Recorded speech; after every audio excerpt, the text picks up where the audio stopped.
WhatsApp ఉండగా volunteer ఎందుకు దండగా అనే క్యాప్షన్ అదిరిపోయిందండి. 2-3 రోజుల నుంచి వాట్సాప్ గవర్నెన్స్ విషయంలో సోషల్ మీడియాలో అదిరిపోతా ఉంది. చంద్రబాబు నాయుడు గారు తెచ్చినటువంటి 150 రకాల పైచిలకు ప్రజా సమస్యలకు సంబంధించి వాట్సాప్ లోనే జవాబులు అని చెప్పేసి దీని విషయమై అటు కూటమి ప్రభుత్వానికి కూడా రాని ఆలోచన మన సుజిత్ అనే టీడీపీ ఫైటర్కి వచ్చింది.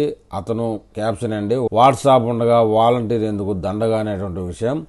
ఈ క్యాప్షన్ పెట్టాలని కూటమి ప్రభుత్వానికి రాకపోయినా కూడా మనవాడే ఇలా ఈ వీడియోని పోస్ట్ చేశాడు. అతను చెప్పిన విషయంలో క్లారిటీ అయితే కరెక్ట్గా సెట్ అయిందండి.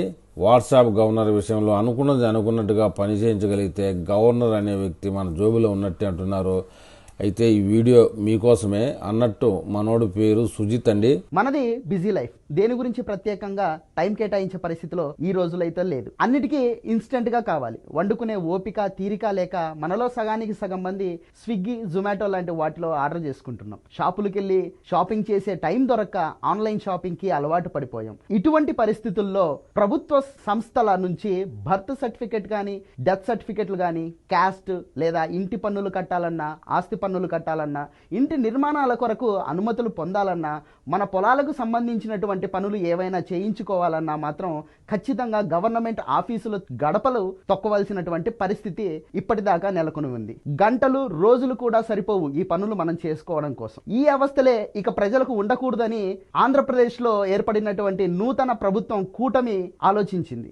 గతంలో నారా చంద్రబాబు నాయుడు గారు ముఖ్యమంత్రిగా ప్రజలకు ప్రభుత్వ సేవలు సులభతరం చేయడం కోసం ఈ సేవ మరియు మీ సేవ వ్యవస్థలు తీసుకుని వచ్చారు. ఇప్పుడు ఆయన తనయుడు మంత్రి నారా లోకేష్ గారు ప్రభుత్వాన్ని ప్రజల చేతిలోకి తెచ్చే ఆలోచన చేసి టెక్నాలజీని విరివిగా వాడుతున్న ఈ కాలపు పౌరుల కోసం వాట్సాప్ ఈ గవర్నెన్స్ వ్యవస్థ తీసుకుని వచ్చారు. ఈ వాట్సాప్ ఈ గవర్నెన్స్ వ్యవస్థ నుంచి పౌరులు 161 రకాల సేవలు ప్రభుత్వం నుంచి పొందవచ్చు. నేటి నుంచి ఈ వాట్సాప్ ఈ గవర్నెన్స్ అందుబాటులోకి రావడంతో ఇక ప్రభుత్వ కార్యాలయాలు అధికారుల చుట్టూ తిరిగే పని లేకపోవడంతో ప్రజలు ఆనందం వ్యక్తం చేస్తున్నారు. దయచేసి ఈ సమాచారాన్ని మీరు చూడడమే కాదు 10 మందికి షేర్ చేసి ఈ వాట్సాప్ ఈ గవర్నెన్స్ ని ప్రతి ఒక్క ఆంధ్రప్రదేశ్ పౌరుడు కూడా విరివిగా వినియోగించుకునేలా ప్రోత్సహిస్తారని చెప్పేసి కోరుకుంటూ ధన్యవాదాలండి.